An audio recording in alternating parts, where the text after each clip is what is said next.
کیونکہ اگر مرد کی زندگی میں عورت ہوتی ہے تو عورت کی زندگی میں بھی یقیناً مرد ہوتا ہے۔ التمش نے کہا، کچھ زیادہ ہی دلچسپی نہیں لے رہے آپ ہم میں مسٹر افریدی؟ میں ذرا اور ٹائپ کی لڑکی ہوں، میرے بارے میں جہاں آپ نے اتنا سنا ہے تو یہ بھی سن رکھا ہوگا کہ میں مردوں سے دور ہی رہتی ہوں۔ صرف پروفیشنل لائف میں میرا ان کا ساتھ ہوتا ہے، اور پرسنل لائف میں میرا کسی مرد کے ساتھ کوئی تعلق نہیں، اور نہ ہی میں اپنے پیچھے کسی مرد کا ہاتھ کہتی ہوں۔ میں نے ہمیشہ کہا ہے کہ میری کامیابی کے پیچھے ایک ہستی ہے جس کو میں منظر عام پر جلدی لاؤں گی، اور وہ ہستی مرد نہیں ہے۔ اور مرد کو تو صرف برباد کرنا آتا ہے، آباد نہیں۔ وہ سرد لہجے میں بولتی سامنے دیکھنے لگی۔ ایسا تھوڑی ہوتا ہے، ضروری تھوڑی ہے کہ مرد بربادی کرتا۔ اکثر اوقات عورتیں کہتی ہیں کہ ان کی کامیابی کے پیچھے مرد کا ہاتھ ہے۔ وہ بولا، اوہ ریلی؟ اگر مرد سے مراد باپ ہے تو میرے خیال میں میرے پیچھے باپ بھی نہیں ہے، تو میں اس کا بھی سچ نہیں کہوں گی۔ اگر مرد کے پیچھے آپ سمجھتے ہیں شوہر ہے تو میرے نزدیک تو یہ بالکل بھی ممکن نہیں، کیونکہ مرد اپنی ایک بیوی پر راضی نہیں ہوتا، بلکہ اسے گھاٹ گھاٹ کا پانی پینے کی عادت ہوتی ہے، جسے آپ کے بھائی جان کو۔ میں نے سنا کہ برسوں پہلے آپ کے بھائی نے بے وفائی کی تھی آپ کی بھابھی سے۔ وہ تنزیہ لہجے میں بولی تو التمش گہرا سانس بھر گیا۔ یہی میرے بھائی کی واحد زندگی کی غلطی ہے جو آج تک معاف نہیں ہوئی۔ معاشرے نے معافی نہیں کیا اور کرنا بھی نہیں چاہیے۔ انہوں نے بھابھی کی وفاؤں کا جو صلہ دیا ہے ان کی اتنی سزا تو بنتی ہے، اور بے وفائی بھی کی تو ایک بازارو عورت کی وجہ سے۔ التمش کے لہجے میں آج بھی وہی نفرت تھی جسے محسوس کر کے اس کے اندر کچھ سلگنے لگا تھا۔ آپ جیسے انسان کو اس طرح کے لفظ بولنے ذکر ہی دیتا۔ وہ تلخ لہجے میں بولی، میں عورتوں کی بہت عزت کرتا ہوں مس ماجبی، مگر وہ عورت آپ اور بھابھی جیسی ہو تو میں اس کے علاوہ باقی عورتوں کے لیے ویسے ہی لفظ استعمال کروں گا جو میں نے اپی کیا ہے۔ وہ تنفر بھرے لہجے میں بولا تو ایک جھٹکے سے اٹھ کھڑی ہوئی۔ مجھے ایک ضروری کام یاد آ گیا ہے، میں چلتی ہوں، اس پاٹ لہجے میں بولی، اور پھر اٹھ کر تیزی سے رائکا کی جانی پڑی۔ چلو رائکا گھر چلتے ہیں، میری طبیعت کچھ ٹھیک نہیں ہے۔ وہ بولی تو سامیہ اور عظیم خان ان کے پاس آ گئے۔ ایسے کیسے؟ کھانا کھا کر جائیے گا نا؟ سامیہ نے کہا، بہت شکریہ، لیکن میں گھر کا ہی کھانا پسند کرتی ہوں، باہر کا کھانا مجھے پسند نہیں ہے۔ اوہ چلے پھر ایک کام کیجیے گا، سنڈے کو آپ ہمارے گھر آئیے گا اور آپ کی پسند کے مطابق ہم کھانا بنائیں گے۔ آپ کو جو بھی پسند ہو آپ ہمیں بتا دیجیے گا۔ سامیہ نے کہا، بہت شکریہ، میں آپ کو سوچ کر بتاؤں گی۔ وہ بولی اور پھر رائکا کے ساتھ باہر کی جانب بڑھ گئی۔ اگلے دن التمش اپنی ایکسرسائز مکمل کرنے کے بعد اندر آیا۔ آرم لاؤنج میں بیٹھا کسی گہری سوچ میں گم تھا۔ کیا بات ہے بھتیجے، کہاں کھوئے ہوئے ہو؟ چاچو یار فون کا منتظر ہوں مس ماجبین کے، انہوں نے کچھ بتایا ہی نہیں کہ اس سنڈے کو آ رہی ہیں کہ نہیں۔ وہ مسترب سا بولا تو التمش کے لبوں پر گہری مسکراہٹ ہو گئی۔ کیا یار چاچو، آپ میرا مذاق اڑا رہے ہیں؟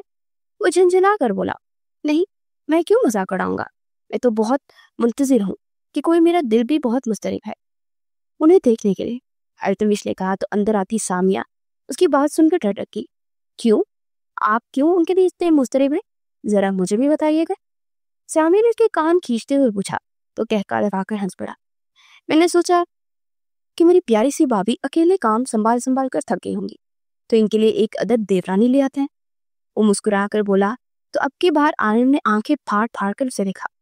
او مائی گاڈ، مطلب آپ پیار میں پڑ چکے ہیں؟ لیکن آپ نے غلط جگہ پر دل لگا لیا ہے، بہت ہی خڑوس ہیں، مردوں سے سخت الرجی انہیں۔ پتا ہے میرے ساتھ جو یہ سانگ کی شوٹنگ تھی نا، اس میں کپل ڈانس تھا، اور میں نے جیسے ان کی کمر پر ہاتھ ڈالا تو انتہائی غصے سے مجھے دیکھنے لگی، کہنے لگی آپ نے اجازت لی کہ میں آپ کو چھو سکتا ہوں کہ نہیں؟